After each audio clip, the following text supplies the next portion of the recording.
Բարև ձեզ սիրելի հայրենակիցներ, Սատի լավը շարքից այսօր հաջորդ եթերը, որով ուշադրության առարկա եմ դարձնելու Հայաստանի սահմանադրության 4-րդ հոդվածը և 6-րդ հոդվածը։ Հայաստանի սահմանադրության 4-րդ հոդվածի համաձայն ասում է, որ պետական իշխանությունն իրականացվում է իշխանությունների բաժանման և հավասարակշռման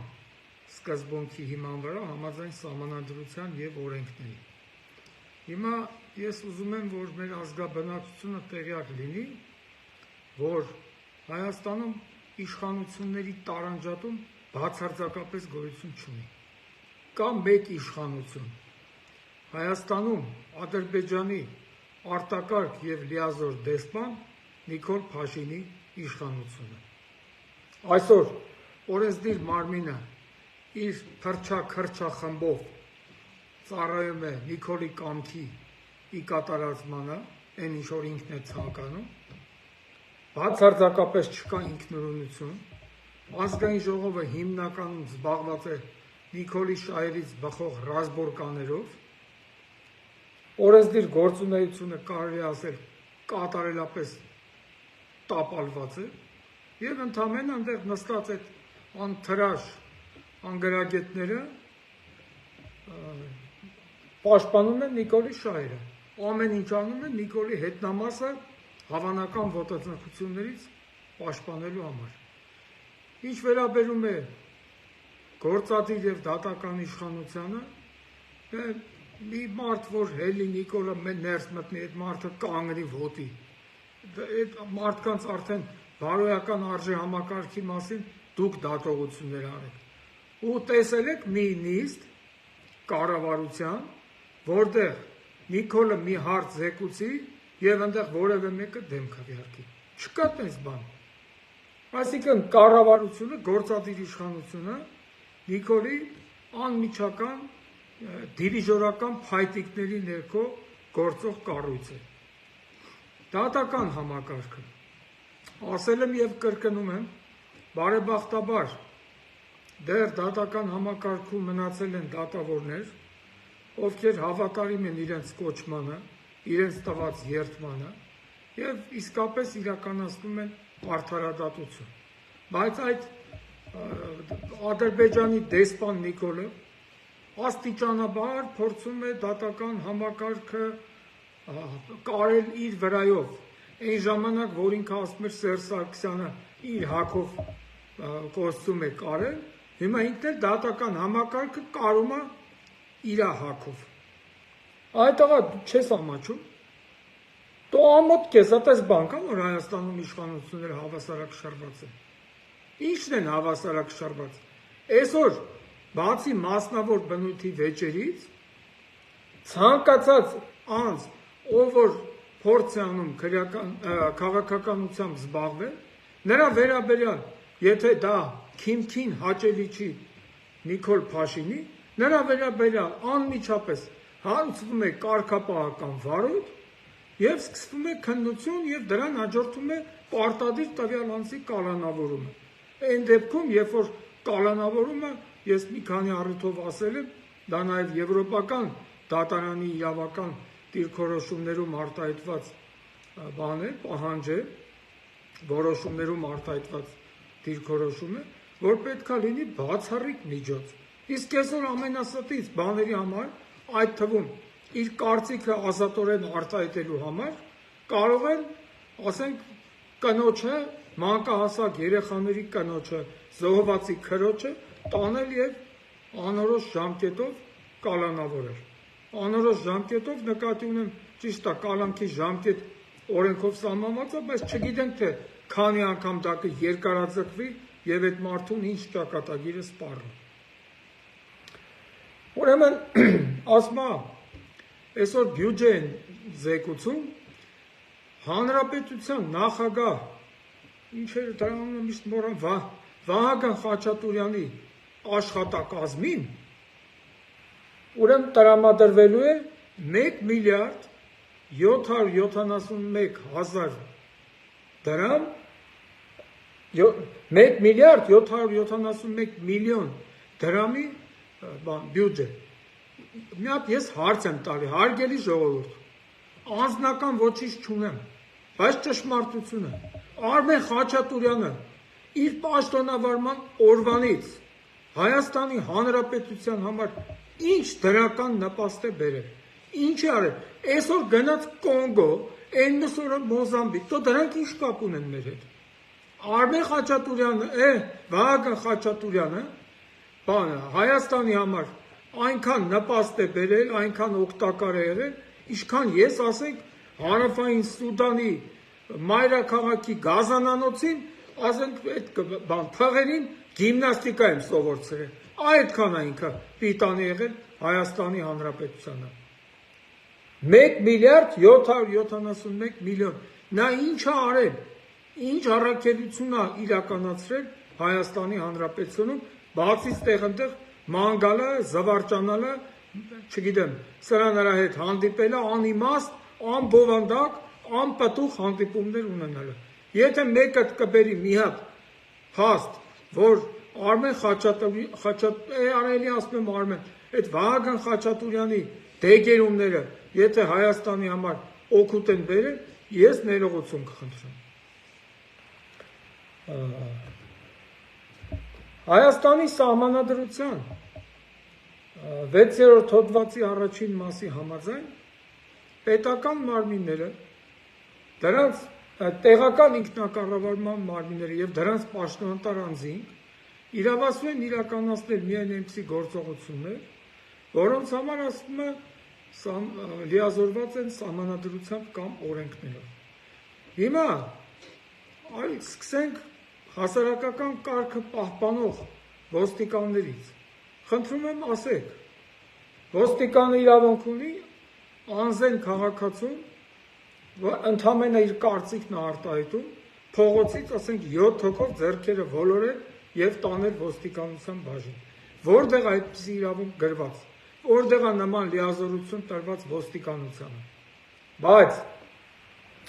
մի լիազորություն է տրված, մի պատգամ է իջեցված պահպանել Նիկոլ Փաշինի իշխանությունը։ Ոստիկանության մասին Հայաստանի Հանրապետության 2001 թվականի ապրիլի 16-ի օրենք կա, որտեղ ոստիկանության հիմնական առաքելությունը դա բնակչության պաշտպանությունն է, քաղաքացիների պաշտպանությունն է, ոչ թե ազատ ցուցարարին, որը մի պաստառ ձեռքին մտնում է, ասենք, հանրապետության հրապարակ, առաքելությունը։ Ոստիկանության իրավական պարտականությունն է քաղաքացիների բնակչության օրինական շահերը պաշտպանելը։ Այսինքն այսօր Նիկոլ Փաշինը սեփական իշխանությունը պաշտպանելու համար ամբողջ պետական ապարատը գործի է դրել, բոլոր լծակները, եւ նա ոչ թե ինչ-որ մտածում է Հայաստանի Հանրապետության անկախությունը պահպանելու, տարածքային ամբողջականությունը պահպանելու, Արցախը պահպանելու, նա թքած ունի այդ ամեն ինչի վրա։ Նա մենակ մի բան է ուզում պահպանել՝ իր հետույքը հավանական ոտնձգություններից, որովհետև ինքը այս 5 տարիների ընթացքում բացառապես զբաղվել է խաբելով ժողովրդին, սուտ խոստումներ տալով, զբաղվել է մարդկանց կալանավորելով, մոռացավ մեր գերիներին։ 1-2 ամսից ասում է կթողենք, թող սպասեն մի քիչ համբերեն։ Արդեն 2 տարի ու կեսից ավել անցել է եւ այդ խեղճ ռազմագերիները դեռ գտնվում են Բաքվի բանտերում։ Իսկ ինքը եւ իր ընտանիքի անդամները իրանց համար ըմբոշխնում են կյանքը, վայելում են կյանքի հաճույքները։ Այս սա է Նիկոլ Փաշինը։ Այսպիսի վատ, տկար, ապիկար, գնում է արտասահմաններում հանդիպումների ժամանակ գլուխը կախում է Ալիևի առաջ, այն թուրքիշան, բայց գալիս է ստեղ սեփական ժողովրդին սպառնում, կալանքի հրամաններ տալիս, հոխորտում, սեփական ժողովրդից վրեժխնդիր լինում։ կրիմինալոգիայի մեջ կա ֆրուստրացիա հասկացությունը, իրավաբանները կիմանան եւ հոգեբանները, ու ասում որ երբ որ մարդ ինքը երկար ժամանակ ճնշված է լինում իր ինչ-որ մի միջավայրում, ինքը այդ քանի որ հնարավորություն չունի հակադարձել այդ ճնշողներին, ինքը ասում է իր մուրը հանում է, իր վրեժխնդրությունը հանում է իրենից թույլ մարդկանց։ Սա գնում է արտասահմանում, խայտարակալնում, կռանում է, գլուխը կզվացնում է, գալիս է այստեղ սեփական ժողովրդից վրեժխնդիր է լինում։ Դուք նայեք պետական բյուջեի զեկույցը, որ գալիս են այդ անգարագետները ազգային ժողովում զեկուցում են, ոչ մի բովանդակային խոսք, ոչ մի համոզիչ հիմնավորում, ընդամենը գալստուկները քաշում են վզներին, գալիս են ազգային ժողովում բարբաջելու։ Հիմա կտեսնենք, թե պետական բյուջեն ինչ ուղղությամբ է ծախսվում, ինչ նպատակներով եւ նորից եմ ասում, ինչքանով է դա նպաստում Հայաստանի սահմանադրությամբ ամրագրված հիմնական ուղղությունների, գերուղղությունների իրագործմանը, կատարելագործմանը, կարգավորմանը։ Պետական բյուջեն, հարգելի ժողովուրդ, պետք է լինի սահմանադրության առաջին հոդվածի հաշվապահությունը, առայն որ Հայաստանը ինքնիշխան, ժողովրդավարական, սոցիալական եւ իրավական պետություն է։ Պետական բյուջեն դա պետք է ապահովի, որ կարողանա նպաստել Հայաստանում սոցիալական պետություն գաղափարը կենսագործելու, Հայաստանի ինքնիշխանությունը ամրապնդելու, ժողովրդավարությունը ամրապնդելու եւ իրավական պետությունը կառուցելուն ու զարգացնելուն։ Հիմա դուք ուշադիր եք, տեսեք թե այս նվաստ բյուջեն, որը անհարկի շռայլություններ է անում բացարձակապես անհարկի ուղղություններով, իսկ այնտեղ որտեղ պետք է որ պետական բյուջեն զգացնել տա իրեն, իր շունչը ասի, իր ձայնը ասի, իր խոսքը ասի, բացարձակապես տկար, ապիկար, դատարկ վիճակ է։ Շնորհակալություն ուշադրության համար։ Բարև ձեզ սիրելի հայրենակիցներ։ Անընդհատ մտածում եմ ինչպես կարելի է բարձրացնել ազգային ժողովի գործունեության արդյունավետության աստիճանը։ Մի գաղափար է ծնվել, ուզում եմ հանձնել ձեր դատին։ Պետք է օրենսդրորեն ամրագրել, որ ցանկացած падգամավոր, իսկ ոմանց դեպքում մանդատակիր, պարտավորված լինի օրենքի ուժով յուրաքանչյուր ամսվա ընթացքում առնվազն 2 օրինագիծ ներկայացնել հանձնաժողովի նիստին, մշտական հանձնաժողովի նիստերին եւ ամենակարևորը լիագումար նիստին ազգային ժողովում, որին անպայման ներկա գտնվեն լրագրողները, հասարակական կազմակերպությունների ղեկավարները եւ տվյալ օրինագծով կարգավորվող ոլորտում հայտնի մասնագետները, ու լինի հարց ու պատասխանի մթնոլորտ եւ անպայման այդ падգամավորը կամ այդ մանդատակիրը ինքը անձամբ ներկայացնի նախագիծը,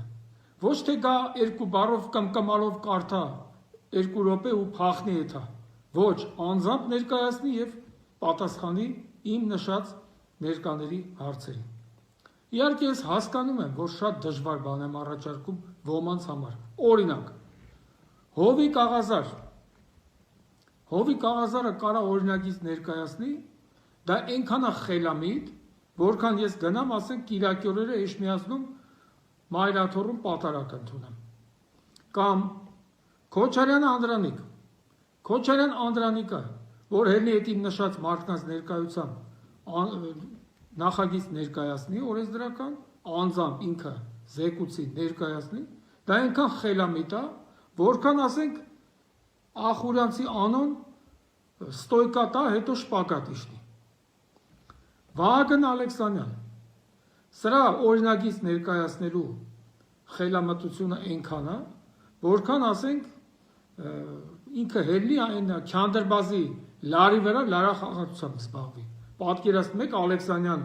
Վահագը լարախաղացությամբ զբաղվի, լարի վրա իր վիճակը, բայց այնուամենայնիվ դա իրան ավելի շատ կհաջողվի, քան օրինագիծ ներկայացնելը։ Եվ վերջապես մեր օրերի Կոնֆուցիոս Գագիկ Մելքոնյանը, եթե նա անձամբ կա ներկայացնի նախագիծ, դա այնքան է հավանական, այնքան է խելամիտ, որքան ես ասենք սուշի ուտելու փայտիկներով բեգեմոտ սատկացնեմ։ Սա է դժբախտությունը, սա է իրողությունը։ Հիմա ինչի համար եմ ես սա ասում։ Հարգելի ազգաբնակություն, Հայաստանի Սահմանադրության 2-րդ հոդվածում հստակ ամրագրված է, որ իշխանությունը պատկանում է ժողովրդին։ Եվ շատ լավ գիտեք, որ 3 իշխանություններ կան, հիմնականում չհաշված 4-րդ իշխանությունը, առաջինը օրենսդիր իշխանությունն է։ Եթե մենք ասում ենք, որ մենք ապրում ենք ժողովրդավարական երկրում, ապա առաջին հերթին ժողովրդին պետք է հաշվետու լինի նրա առաջնային մանդատը ստացող մարմինը, այսինքն ազգային ժողովը, եւ ոչ թե ժողովուրդը գտնվի ազգային ժողովի վերահսկողության ներքո։ Սա է իմ ասելիքը, կարելի է քննարկման առարկա դարձնել, մեծ հաճույքով կլսեմ իմ ասացի վերաբերյալ համապատասխան գնահատականներն ու առաջարկները։ Բարև ձեզ սիրելի հայրենակիցներ։ Վերջերս շատ դիմումներ եմ ստանում քաղաքացիներից, ովքեր աշխատանքից ազատվել են հաստիկների կրճատման հիմքով, իրականում իհարկե քաղաքական շարժառիթներով։ Ինչ եմ խնդրում, նկատի ունենալ, որ դուք դիմում եք տարբեր մարմիններ, այդ թվում եւ առողջապահական եւ աշխատանքի տեսչական մարմին, չիմանալով, որ այդ մարմինը աշխատանքային վեճ քննող մարմին չէ, այդ մարմնի գործառույթները այլ են։ Իրականում դուք պետք է դիմեք դատարան։ Ինչու՞, որովհետև Հայաստանի Հանրապետության աշխատանքային օրենսգրքի 265-րդ հոդվածի առաջին մասի համաձայն աշխատողը իրավունք ունի աշխատանքից ազատվելու վերաբերյալ հրամանը կամ այլ փաստաթուղթը ստանալու օրվանից 2 ամսվա ընթացքում դիմել դատարան։ Բայց դուք բաց եք թողնում հայցային վաղեմության ժամկետը, իսկ քաղաքացիական օրենսգրքի 335-րդ հոդվածի 2-րդ մասի համաձայն, եթե մյուս կողմը, այսինքն գործատու կողմը պահանջում է վաղեմություն կիրառել, ապա դա հիմք է ձեր հայցը դատարանի կողմից մերժելու համար։ Եվ նաև պետք է նկատի ունենալ հետևյալը, որ ձեզ տրամադրված հրամաններում պետք է ուշադիր լինեք մի կարևոր հանգամանքի։ Վկայակոչված է արդյոք հաստիքը կրճատելու օրենքով սահմանված պատճառներից գոնե մեկը, այն պատճառներից, որոնք թվարկված են աշխատանքային օրենսգրքի 113-րդ հոդվածի առաջին մասի 2-րդ կետում։ Երբեմն, ոչ թե երբեմն, այլ շատ հաճախակի հրամանում ընդամենը ձևական հղում են անում օրենսգրքի 113 հոդվածի առաջին մասի 2-րդ կետին։ Այսինքն գրում են. ղեկավարվելով աշխատանքային օրենսգրքի 113-րդ հոդվածի առաջին մասի 2-րդ կետով հաստիկը կրճատվելու պատճառով լուծել աշխատանքային պայմանագիրը։ Դա ոչ ճիշտ, թերի, խոցելի հրաման է, որովհետև գործատուն պարտավոր է ցույց տալ կոնկրետ այն պատճառը, ինչի հիման վրա ինքը կատարել է հաստիկների կրճատում։ Ինչու, որովհետև իրենց համար անցանկալի մարդկանցից ազատվելու համար գործատուները առանց պատճառ վկայակոչելու ձևակերպում են հրամանը որպես հաստիկների կրճատման հիմքով ազատում, տվյալ անձից ազատվելուց հետո նորից իրենք վերականգնում են այդ հաստիքում, ինչ որ մեկին նոր նշանակում են կատարում, այսինքն ստացվում է, որ քաղաքացին աշխատանքից ազատվել է առանց հիմնավոր պատճառի, ինչը հակասում է Հայաստանի կողմից վավերացված վերանայված Եվրոպական սոցիալական խարտիայի 24-րդ հոդվածի A կետին, համաձայն որի գործատուի նախաձեռնությամբ աշխատանքային պայմանագիրը կարող է լուծվել, այսինքն աշխատողը կարող է աշխատանքից ազատվել միայն հարգելի պատճառների առկայության դեպքում։ Խնդրում եմ ուշադրություն դարձրեք այս հարցերի վրա եւ նորից եմ կրկնում, հիշեցնում եմ, մի դիմեք այս կամ այն մարմինների, մարդու իրավունքների պաշտպանի գրասենյակ, առողջապահական եւ աշխատանքի տեսչական մարմին։ Այո, այդ մարմինները կարող են իրենց գործառույթները իրականացնել, բայց դրանք չեն լուծում աշխատանքային վեճը։ Այդ գործառույթներով չեն կարող իրենք լուծել աշխատանքային վեճը։ Աշխատանքային վեճեր լուծող մարմինը դատարանն է։ Հետևաբար, եթե դուք ստացել եք աշխատանքից ազատվելու վերաբերյալ հրաման, ապա անպայման փորձեք հրամանը ստանալու օրվանից 2 ամսվա ժամկետում դիմել համապատասխան դատարան։ Արև ձեզ սիրելի հայրենակիցներ, քաղաքական պատուհասների ակումբը մեզ հանգիստ չի տալիս եւ որքան էլ որոշում ես չհայտնվել եթերում չի ստացվում։ Ուրեմն ինչ ասում են տիկին Վահագն Ալեքսանյանը ըստ իր քաղաքական գործընկերոջ։ Ասում է Արցախի մասին եք խոսում, այն Արցախի մասին, որը լուծարվել է, բառացի եմ կարդում։ Արա, լսի, այ անգրագետ իրավաբանությունից պետությունը չի լուծարվում։ Պետությունը քո համար ՍՊ չի, ՓԲ չի, որ լուծարվի։ Դու մանդատ ես զբաղեցրել, այդքան աշխատավարձ ես ստանում, այդքան անգրագետ իրավաբանությունից, այ տղա։ Արցախը լուծարվել ասում եմ, մենք հələ սրան նայեք, այս անգրագետին։ Իշխանությունը չենք պահում ոստիկանության միջոցով։ Արա դու ամոթ չես անում, որտես թողե պատիվդ։ Տիկին Վահագն Ալեքսանյան, հələ մի հատ գնա մանարի, կարող է ձեր շենքի աղբանոցում ալի կամ եսի միտեղ թողել ես պատիվդ։ Ոստը մենք ոստիկանությամբ չենք պահում իշխանությանը։ Այսօր Դեմիրճան փողոցում ով է կանգնած, ովքեր են կանգնած։ Ով է ապահովագրում քո քաղաքական ղեկավարի հետնամասերը։ Այ աննամոտ, արա մի հատ որ բան ասում ես, գեդինը մտնես, Մի հատ հələ վերլուծի ինչ ես ասում, թաղել ես պատիվը, տարա, բական չէ իր պանիխի դա գայինք։ Իշխանությունը պաշտոնավարում է այնքան, ինչքան ժողովրդի քվենա, հələ սրան նայք, ես անգրագետին նայք, և սա ազգային ժողովի պատգամավոր է համարվում։ Այսինքն, եթե մի անգամ ժողովուրդը քվի ատվե ինչ-որ մի քաղաքական ուժի, ուրեմն այդ քաղաքական ուժը կարա հելի այդ ժողովրդի ապագան թաղի, բայց ինքն էլ կայնի ասի, դե բա մեզ 5 տարով լիազորագիր եք տվել, բարի եղեք հանդուրժել մեր բոլոր ապօրինությունները։ Տիկին Ալեքսանյան Վահագն, գնա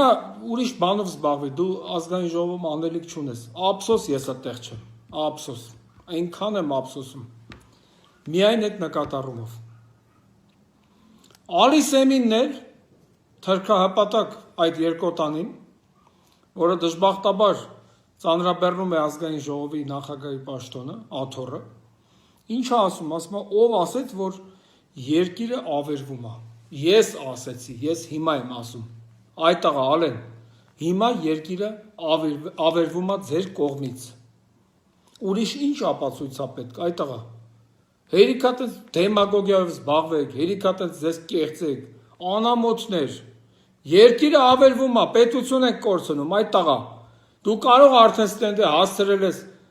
ինչ-որ սեփականություններ ստեղծել, որ անմիջապես պահի ազդեցությամբ մի անգամից լքես երկիրը, բայց այս ժողովուրդը չի կարա լքի երկիրը, մեկը ես ինչ ուզմալի չեմ լքելու, եթե իմանամ գալու են ինձ մորթենել, ես Հայաստանը չեմ լքելու, այ անինքնասերներ, հերիքած ես կեղծեք, արա, ոնց է ավերվում է երկիրը,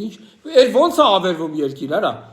եթե թշնամի երկրի ղեկավարը կանգնում ասում է, որ մինչև սահմանադրություն չփոխեք ինքնիշխանության, անկախության գաղափարը չոչնչացնեք ձեր սահմանադրությունից, մենք ոչ մի խաղաղության համաձայնագիր չենք կնքելու, բայց երկիր ոչնչացնելը ասել քո քաղաքական ղեկավար Նիկոլ Փաշինը պոզով պոչով ալու, էլ ոնց են երկրի հերն անիծում, դուք բոլորդ պետական դավաճանության հոդվածով դատվելու եք, Ալի Սեմին,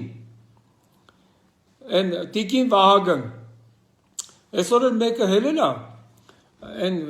Արթուր Հովանիսյան, եթե չեմ սխալում, էլի տենց անթարաշ փրչոտ երեսներով, ասում է Բագրատ Սրբազանին, արա դու ով ես, որ Սրբազանին Բագրատով դիմես, այ տղա, դու ընդհանրապես այս երկրում ինչ ներդրում ունես, ուրեմն սաղդ աշխատեք անարյուն լքել իշխանությունը, միևնույնն է, ձեր վերջը եկել է, այդ վերջը այլ ընտրանք չունի, դուք սպառել եք ձեզ, դուք չկարողացաք այդպես էլ 6-ամյա ձեր պաշտոնավարման ընթացքում որևէ մեկ հատիկով, մեկ ինչ-որ մի գործողությամբ, մի օգտակար քայլով նպաստել Հայաստանի Հանրապետությունը որպես սոցիալական, ժողովրդավարական, իրավական եւ ինքնիշխան պետություն կայանալուն։ Ավելին, դուք ամեն ինչ արեցիք, որ ուղղակի գնդակարեք Հայաստանի սահմանադրության առաջին հոդվածը։ Փախեք, քանի շուտ է։ Բարև ձեզ սիրելի հայրենակիցներ։ Շատ կարճ անդրադարձ այսօրվա իրողությանը։ Ուրեմն Նիկոլ Փաշինը մտածել է եղանակ մարդկանց կաշառելու, իրենց տուն ու տեղը լքելու համար։ Ու ասում է փոխհատուցում։ Նա քանի որ իրավաբանությունից կատարյալ անգրագետ է, նա չգիտի, որ փոխհատուցում տալիս է սեփականատերը։ Բայց եթե Տավուշի այդ գյուղերը Ադրբեջանի տարածքում են գտնվում,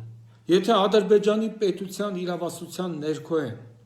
ինչի է Հայաստանի պետական բյուջեից փոխհատուցում տրվում, հա? Մեր պետական բյուջեն այդքան հելել ուրճացել է, տարակում է, ու դու որոշել ես քո բարեկամ Ալիև աղբորդ լավություն անես Հայաստանի պետական բյուջեի հաշվին։ Իրականում դրանք հայկական գյուղեր են եւ ճիշտ են անում են բնակիչները, ովքեր ընդվզում են քո այս խուժան ակցիայի դեմ։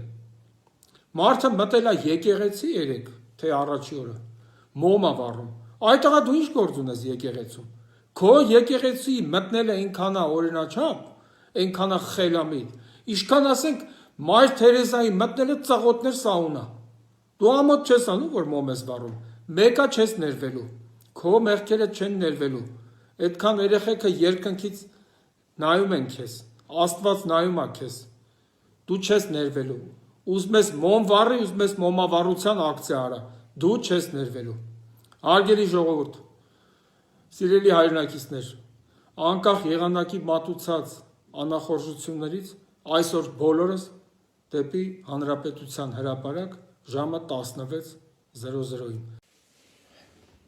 Սիրելի հայրենակիցներ, հիշում եմ, երբ մանուկ էի, մի հաղորդում կար կենդանիների աշխարհում, իմ հասակակիցները կհիշեն։ Նայում էինք, շատ հետաքրքիր էր, տրամադրություններ բարձրացնում։ Բայց հետո այդ հաղորդումը չգիտես ինչու փակվեց։ Անձամբ ես շատ տխրեցի, բայց հետո հասկացա, որ Facebook-ը լրացնում է այդ պակասը։ 3 տանից, որ ելույթ ունեցա, եւ մեր հարգարժան համաքաղաքացիներին կոչ արեցի մասնակցել Սրբազան շարժմանը, մասնավորապես մայիսի 26-ին կայանալիք հանրահավաքին, բնականաբար թիրախում ունենալով Նիկոլ Փաշինին, անմիջապես զգացվեց կենդանիների ակտիվությունը։ Ուրեմն մի ասիական գոմեշ հիշեցնող կին, որի կրծքավանդակը հավանաբար մի հեկտար է եւ Հիմալայան լեռների նման տենց անկանոն կառուցվածքով, գրել է ինձ անամոթը դու ես, որ ապրում ես, այ գոմեշ, գնա հայլու մեջ նայի, բայց ուշադիրելի վախից հանգրց ուշագնաց չլնես, լեղապատար չլնես։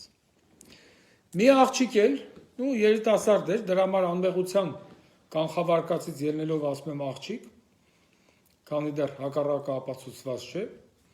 գրել է բանը, ինչ անհաճելի ես դու, աղջի ջան, մի հատ հələ քեզ նայի, քիթդ բենզակալոնքի պիստոլետ է, այ եթե հանգարց մի օր ուզենաս մի բարի գործ անես, քիթդ տար պռակատով տուր մոտակա բենզակալոնկա, թող բենզին լցեն։ Մի հատ էլ մուֆլոն հայկական ցեղատեսակի ոչխար հիշեցնող արտակինով մի գյադա, սեդ, մխտար, էլի նորից վիրավորական արտահայտություններ ա գրել, սա երևի 40-ից հետո սրան ոչ բաղնիք են տարել, ոչ էլ ինքն ա մտել։ Արա այդ տաղա մտ գնա լվացվի, նոր հելի եթեր, նոր հելի նկարվի, դու չես ամաչում, որ ապրում ես, այ կենդանի։ Բայց ամեն դեպքում սրանք զվարճացնում են ինձ, եւ ես իրենց միջոցով կարողանում եմ լրացնել կենդանիների աշխարհ հաղորդման պակասը։ Բարև ձեզ սիրելի հայրենակիցներ։ Բագրատ Սրբազանի առաջնորդած Սրբազան շարժումը, որը ես կանվանեի եկեղեցու շարժումը հանուն Հայաստանի փրկության, օր-օրի թափ է հավաքում։ Դրանից հոգեցունց վիճակի մեջ է ընկել գործող ապիկար իշխանությունը։ Պատկերացրեք ինչքան հոգեցունց վիճակում է իշխանության ղեկին բազմած Նիկոլ Փաշինյանը, որը կառավարության նիստի մտնելուց մոռանում է այսօրվա ամսաթիվը, մոռանում է երբ է կառավարության նիստը։ Դե պատկերացրեք սրանց խելացնոր վիճակը։ Փոխարենը ավելորդ չեն համարում փորձել վարկաբեկել Սրբազանի առաջնորդած շարժումը եւ իբր թե ժողովրդին մատուցել, թե դա գնում է մարման։ Ոչ, չի գնում մարման, սիրելի ժողովուրդ, իրանք դրանից են վախեցած։ Ես հորդորում եմ, խնդրում եմ մեր բոլոր շահագրգիռ, Հայաստանի փրկության գործում շահագրգիռ մեր հայրենակիցներին ամսի 26-ին Ավարայրի ճակատամարտի օրը, Կիրակի օրը ժամը 16:00-ին լինել հանրապետության հրապարակում եւ մասնակցել այս ապիկար իշխանությունից վռնդելու գործընթացին։ Հավատացեք, սա գուցեև վերջին հնարավորությունն է եւ մենք իրավունք չունենք այդ հնարավորությունը ձեռքից բաց թողնել։ Բարև ձեզ սիրելի հայրենակիցներ։ Եթե Նիկոլ Փաշինը վարչապետի պաշտոնում պաշտոնավարելու առաջին տարվա ընթացքում, ասենք երկրի եւ ժողովրդի գլխին բերում էր տարեկան, ասենք 1 փորձանք, հետո պաշտոնավարման երկրորդ տարվա ընթացքում պետության եւ ժողովրդի գլխին բերում էր, ասենք տարեկան 4 փորձանք, մի խոսքով այդպես շատ չծավալվեմ, այսօր օրը մի փորձանք բերում է երկրի գլխին։ Նախ անամոթաբար այսօր դուրս է եկել վարելու կառավարության նիստը եւ չի հիշում, որ ամսաթիվն է։ Ասում է 2024 թվականի մայիսի ու գնաց թորիկի նման են քիմթա չի կարող հիշի, որ ամսաթիվն է։ Ես զարմանում եմ, այս ազնվորությունը ինչ վիճակով է դուրս գալիս կառավարության նիստի։ Բայց դա մի կողմ։ Ինչ փորձանք ասա մտածել ժողովրդի գլխին։ Որոշել է թանկացնել, ավելացնել փաստաբանների վրա իրենց գործունեության համար դրվող ֆինանսական բեռը, այսինքն ավելացնել հարկերը։ Հարգելի ժողովուրդ, թվում է թե սա ուղղված է փաստաբանների դեմ։ Իհարկե փաստաբաններն են որպես քաղաքացի բնականաբար զրկանք կրելու բաժին ունեն, բայց այստեղ հիմնական տուժողը հարգելի ժողովուրդ դուք եք, որովհետև այսօր գիտեք կյանքի թանկացման, ընդհանրապես ֆինանսական մարդկանց ֆինանսական վիճակի վատթարացման հետևանքով ավելացել են տարբեր տեսակի վեճերը, փոխառությունների, ամուսնալուծությունների, ալիմենտների հետ կապված, աշխատանքի վերականգնման հետ կապված, աշխատանքային վեճերը, քանակը ավելացել է, դատավորները հնարավորություն չունեն ողջամիտ ժամկետներում կատարել գործերի քննություն, որը օրենքի պահանջն է։ Հիմա, բայց այդ գործերի քանակը պայմանավորված է նրանով, որ փաստաբանների համար սահմանված այսօր ֆինանսական բեռը այսպես ասած ընդունելի է, բայց 5-պատկել, 6-պատկել այդ ֆինանսական բեռը սրանից տուժելու են քաղաքացիները։ Օրինակ, ասենք, դիցուկ, օրինակ, ես խորհրդատվության համար ենթադրենք քաղաքացուց վերցնում եմ 40,000 դրամ, որի 5%-ը որպես շրջանառության հարկ ես պարտադիր վճարում եմ հարկային մարմնին, հիմա ես բարեփոխում կոչվածի արդյունքում ես վերցնելու եմ 60,000 դրամ, որպեսզի, ասենք, դրա 20-30%-ը վճարեմ որպես հարկ, փաստաբանի հարկ։ Հասկանում եք սրա, բայց ասում եմ քաղաքացին տուգանքի մատերիալ չի։ Արա, այդ տղա, Նիկոլ, դու քաղաքացուն ոչ միայն տուգանքի մատերիալ զարգացրեցիր, այլ դարձրիր հարկման մատերիալ, կալանքի մատերիալ։ Մի խոսքով բոլորին դու սարքեցիր մատերիալ, բացի քո նեղ քրչախմբի անդամներից։ Հարգելի ժողովուրդ, պետքա պայքարել այսպես կոչված բարեփոխման դեմ, սա ուղղված է, նորից եմ կրկնում, փաստաբանների վճարի հանդեպ կիրառվող հարկային քաղաքականությունը ուղղված է լինելու ժողովրդի դեմ եւ շատերը չեն կարողանալու իրենց շահերը ներկայացնել փաստաբանի միջոցով։ Իսկ փաստաբանի միջոցով շահերը ներկայացնելը դա երաշխավորում է անձի շահերի որակյալ պաշտպանությունը։ Սա ուղղված է ձեր դեմ, իսկ դուք հնարավորություն ունեք այս իշխանությանը վռնդել իր դիրքերից եւ բերել այնպիսի իշխանություն, որը իսկապես կվարի ժողովրդամետ, պետականամետ, հայամետ, հայաստանամետ քաղաքականություն։ Եվ առիթից օգտվելով ուզում եմ հորդորել միանալ 3 օր անց մայիսի 26-ին Հանրապետության հրապարակում հայ առաքելական Սուրբ եկեղեցու սրբազան շարժման հաջորդ քայլը համարվող կարևոր միջոցառմանը մասնակցել եւ վռնդել այս իշխանություններին։ Մի մոռացեք, որ մայիսի 26-ը Ավարայրի ճակատամարտի օրն է։ Բարև ձեզ սիրելի հայրենակիցներ։ Դարձյալ մտահոգիչ նույն թեմաներով։ Փաստորեն խորհրդարանական ընդդիմությունը ի վիճակի չէ անվստահություն հայտնել Հայաստանի Հանրապետության վարչապետին։ Այն պատճառով, որ դրա համար անհրաժեշտ է նախաձեռնող 36 պատգամավորի ստորագրություն առնվազն, որը իրենք չեն կարող ապահովել։ Չեն կարող հանդես գալ նաև սահմանադրությունը փոխելու, այսինքն սահմանադրության 115-րդ հոդվածը փոխելու նախաձեռնությամբ, իսկ 115-րդ հոդվածը վերաբերում է վարչապետին անվստահություն հայտնելու, ինչու, որովհետև սահմանադրության 202-րդ հոդվածի համաձայն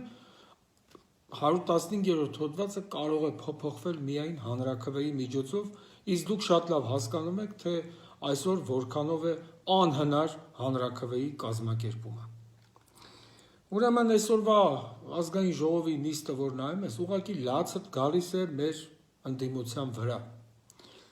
Ինչու չեն վայր դնում մանդատները, ամենակարճ, անարյուն ճանապարհը ինչու չեն իրականացնում։ Միթե հաճելի է այդ ծաղրը։ Դուք պետք է այսօր նայեք ազգային ժողովի նիստը ու կտեսնեք, թե ինչ ծիծաղելի ողբերգական վիճակում է գտնվում խորհրդարանական ընդդիմությունը։ Ես չեմ հասկանում, եթե մի բան դուք ոչ մի բան չեք կարողանում անել, ասենք հելնում եք, հայտարարություններ եք անում, բան չունեմ ասել, այնտեղ կան նաև գրագետ հայտարարություններ, բայց եթե դուք ոչնչով չեք նպաստում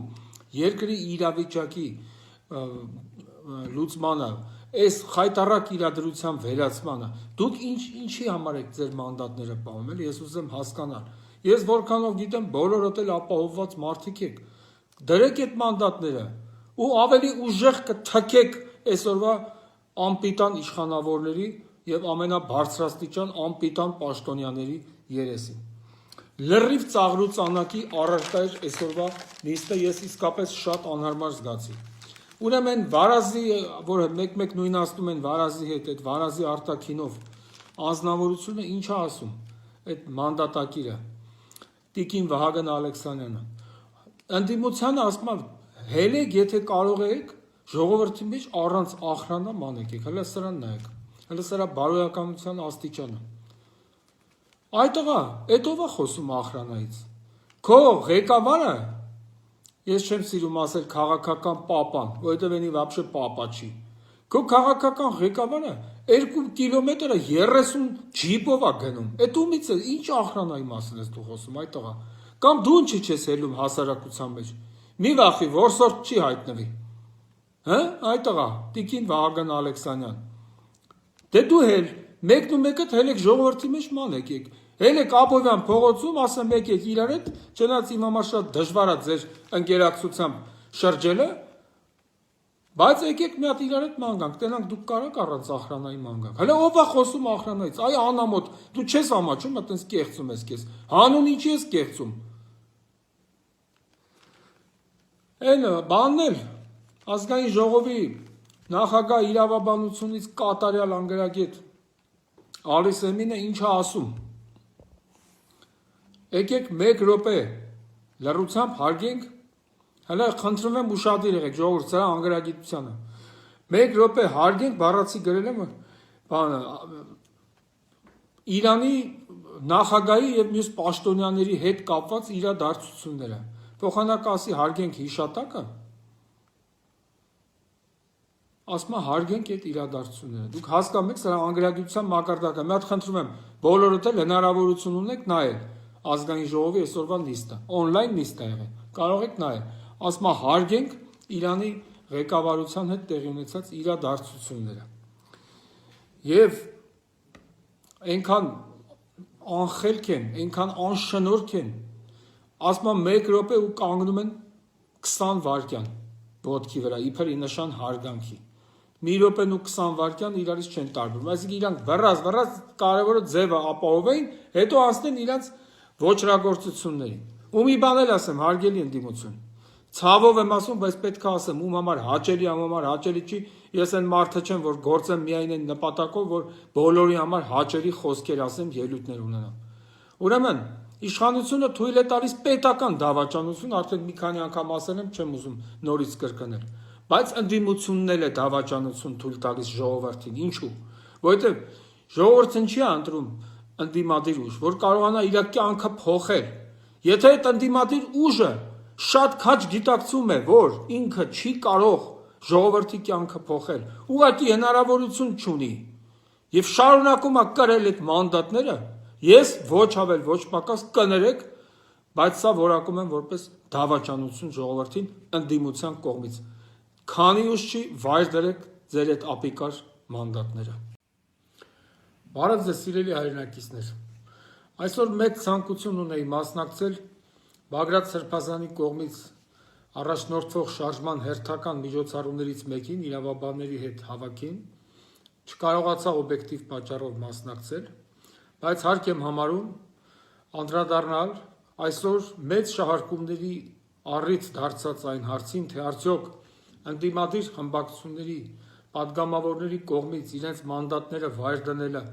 խնդրի լուծում է, թե ոչ, որովհետև երեք Սրբազանի խոսքին ի պատասխան հակադարձել են, թե դա խնդրի լուծում չէ։ Խոսքը վերաբերում է մանդատապաշտ ընդդիմադիր պատգամավորներին։ Հարգելիներս, շատ կոնկրետ մի քանի հիմնավորում։ Հայաստանի Սահմանադրության 88-րդ հոդվածի 3-րդ մասի համաձայն ազգային ժողովը վերահսկողություն է իրականացնում գործադիր իշխանության նկատմամբ։ Հիմա դուք ո՞նց եք պատկերացնում, որ եթե ազգային ժողովի ընդդիմադիր խմբակցության բոլոր պատգամավորներն անխտիր վայր դնեն մանդատները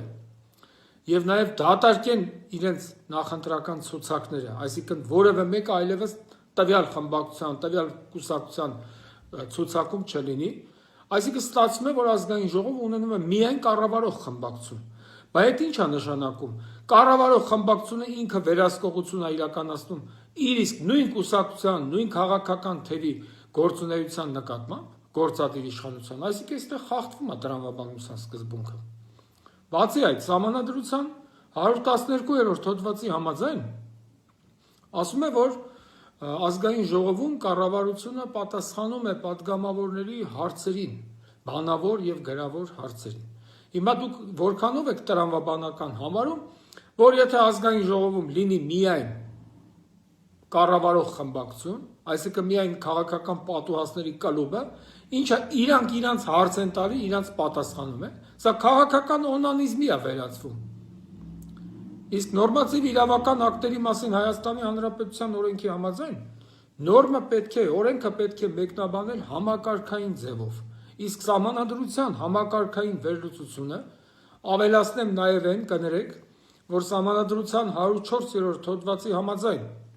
ազգային ժողովի նախագահը ունի 3 տեղակալներ,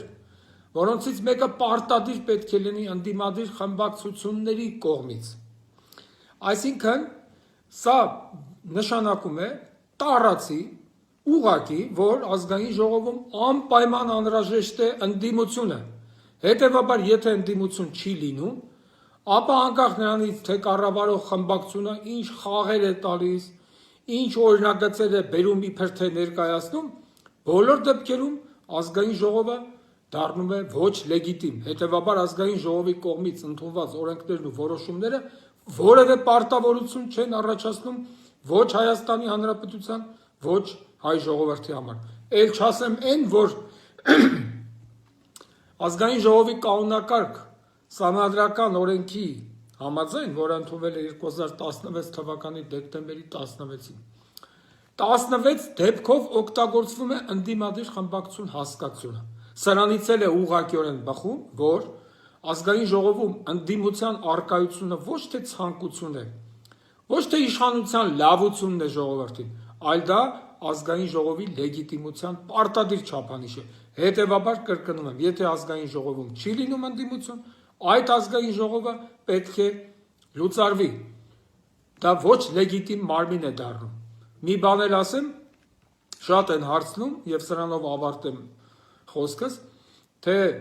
եթե գա հաջորդ իշխանությունը, մենք կարող ենք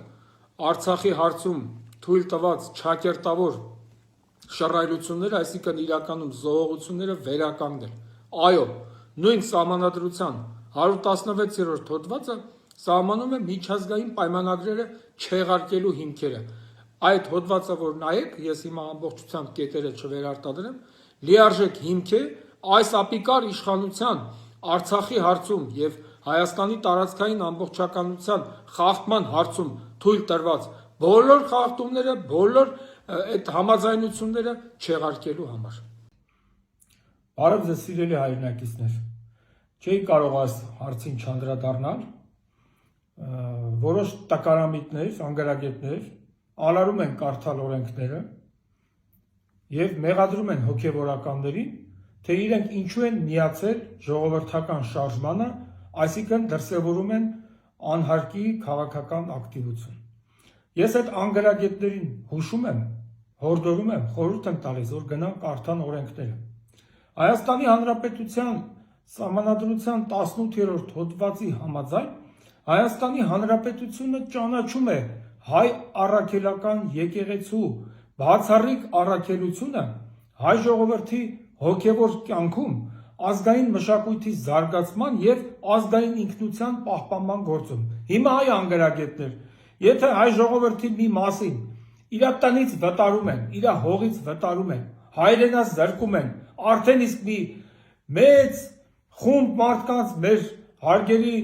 արցախահայերը բռնի տեղահանվեցին, բայց մեր ինքնությունը ինչու՞մ է կայանում։ Մեր ժողովրդի մի մասը բռնի տեղահանվեց իր հողից, իր տնից եկավ Հայաստան եւ մինչեւ հիմա շատերը իրենց տեղը չեն գտնում։ Սա է ինքնության պահպանումը։ Թե դուք գիտեք արա մենակ այդ եկեղեցին մոն վառելու համար է։ Ճիշտ անում եկեղեցին, ես ողջունում եմ այն հոգեվորականներին, ովքեր այսօր միացել են մեր շարժմանը։ Ես միշտ կարծել եմ, հարգելի ժողովուրդ, թե ամենատաժանակիր աշխատանքը փողոցային մարմնավաճառությունն է։ Բայց քաղաքական պատուհասների կլուբի ակումբը փոխեց իմ այդ համոզմունքը։ Ես հիմա հասկանում եմ, որ ամենատաժանակիր աշխատանքը քաղաքական մարմնավաճառությունն է։ Ես խնդրում եմ, որ Աստված չօգնի իրենց եւ այդպես էլ մնան անօգնական։